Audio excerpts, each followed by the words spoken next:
Dios te bendiga. Bienvenido a este espacio de reflexión en la palabra del Señor. Un momento para fortalecer nuestro espíritu y para hablar con Dios. Quiero compartir contigo un pasaje de la Biblia que está en el libro de Éxodo, capítulo 15, versículos 23 al 25, que voy a leer de manera resumida, donde dice: Llegaron a Mara y no pudieron beber las aguas de Mara porque eran amargas. Entonces el pueblo murmuró contra Moisés, y Moisés clamó a Jehová, y Jehová le mostró un árbol, y lo echó en las aguas, y las aguas se endulzaron, y allí los probó.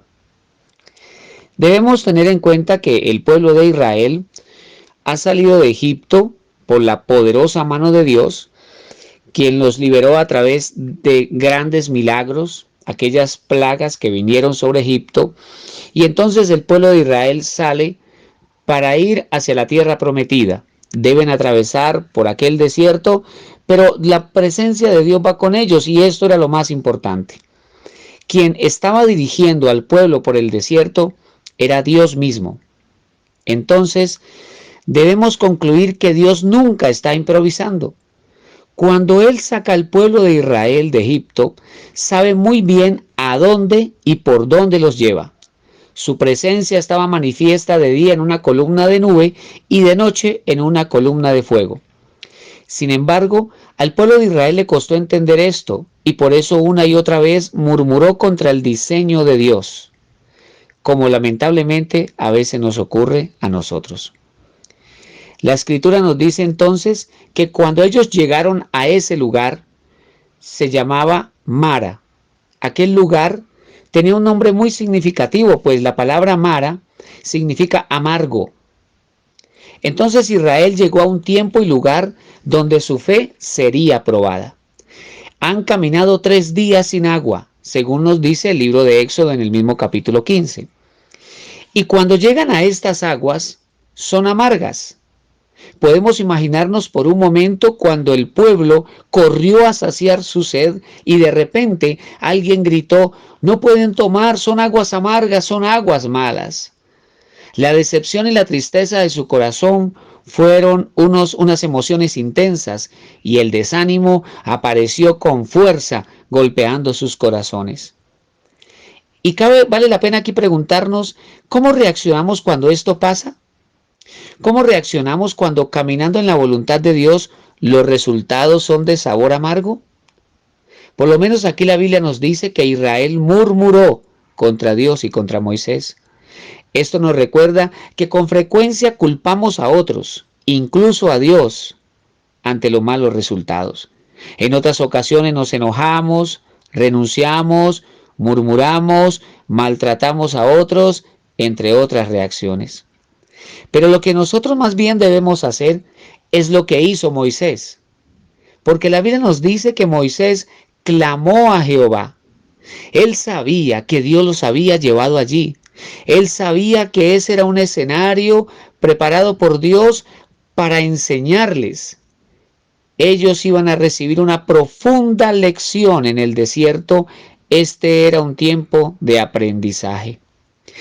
Y Dios escuchó el clamor de Moisés y le respondió mostrándole la solución.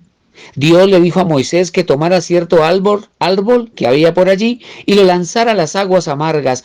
Y la Biblia nos dice que estas aguas se endulzaron.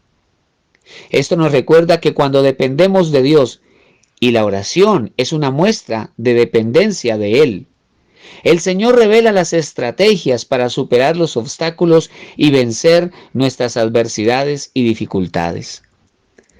Nos dice además la palabra de Dios aquí un detalle muy importante, pues la Biblia nos dice: allí los probó.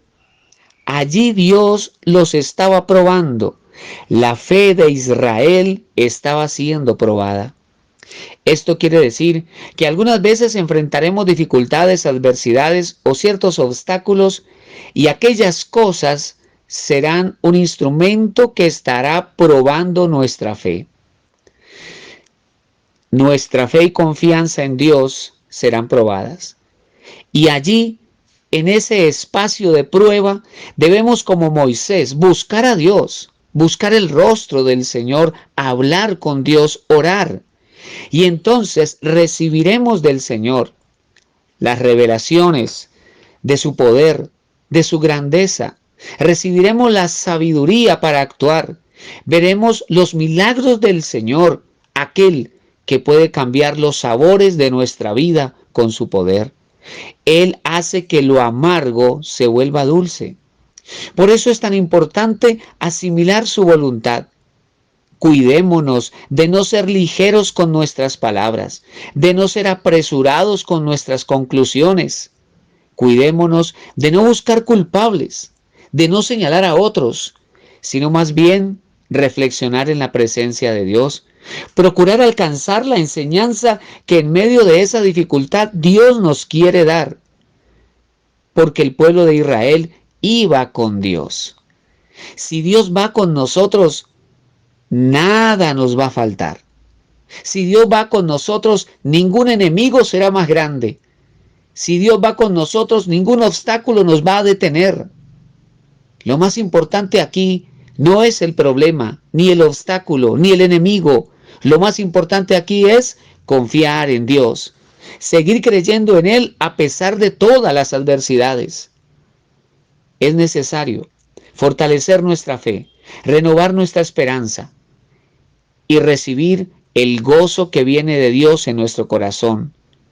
Porque cuando esto hacemos, aún el desierto es bonito. Porque la presencia de Dios transforma nuestro entorno. La presencia de Dios en nosotros toca a las personas que están a nuestro alrededor. Dios es todopoderoso y Él requiere de nosotros confianza en Él. Aunque el camino sea difícil, adverso, aunque los vientos sean contrarios, cree en Él. Confía en su bondad y adóralo. En el desierto o en la tierra de la abundancia, Dios es el mismo. Él sigue adelante con sus planes y con sus propósitos. El plan de Dios contigo sigue vigente. Por eso persevera. Al final verás la gloria de Dios a tu favor. Al final comprenderemos cosas que tal vez al comienzo del camino no lográbamos comprender. Pero lo importante aquí no es comprender desde el principio lo que Dios está haciendo, sino confiar en que Él está al gobierno, al mando de todas las cosas. La palabra de Dios nos dice, sin fe es imposible agradar a Dios, porque es necesario que todo el que se acerca a Dios crea que le hay y que es galardonador de los que le buscan. Así que es tiempo de buscar a Dios. Es tiempo de renovar nuestra fe en el Todopoderoso. Es tiempo de fortalecer y afirmar nuestra fe en aquel que transforma un desierto en un jardín. Aquel que es poderoso para hacer fluir un río en medio del desierto. Todo es posible para Dios. Lo más importante es que el Señor está contigo. No importa lo que estés pasando, lo que estés enfrentando. Lo más importante es que Dios está contigo. Quiero invitarte a orar en este momento. Amado Dios, en el nombre de Jesucristo, te damos muchas gracias, Señor, porque siempre tus manos están abiertas y extendidas para recibirnos, para escucharnos, para ayudarnos. Gracias, Jesucristo, porque tú puedes comprender nuestras luchas y nuestras dificultades. Tú participaste de carne y sangre como nosotros y puedes comprendernos. Gracias, Señor, porque siempre, siempre, en toda circunstancia, en todo momento, podemos acudir a ti para encontrar en ti, Señor, fortaleza, renovación, para encontrar en ti consuelo, para encontrar en ti, Señor, esa palabra de esperanza que nos alienta, que nos fortalece para seguir adelante. Gracias, Señor, porque tú nos das la sabiduría para enfrentar cada momento de nuestra vida. Gracias porque lo más importante para nosotros es que tú estás a nuestro lado, tú estás con nosotros, Señor, y eres tú el que transforma todo escenario, por difícil que éste sea, porque tú eres todopoderoso, porque tú sigues haciendo milagros. Gracias, Jesucristo, porque en tus manos está nuestra vida, nuestra familia y nuestro futuro. Gracias, Señor, porque en ti estamos seguros. Gracias, amado Jesús. Amén. Dios te bendiga y hasta una próxima ocasión.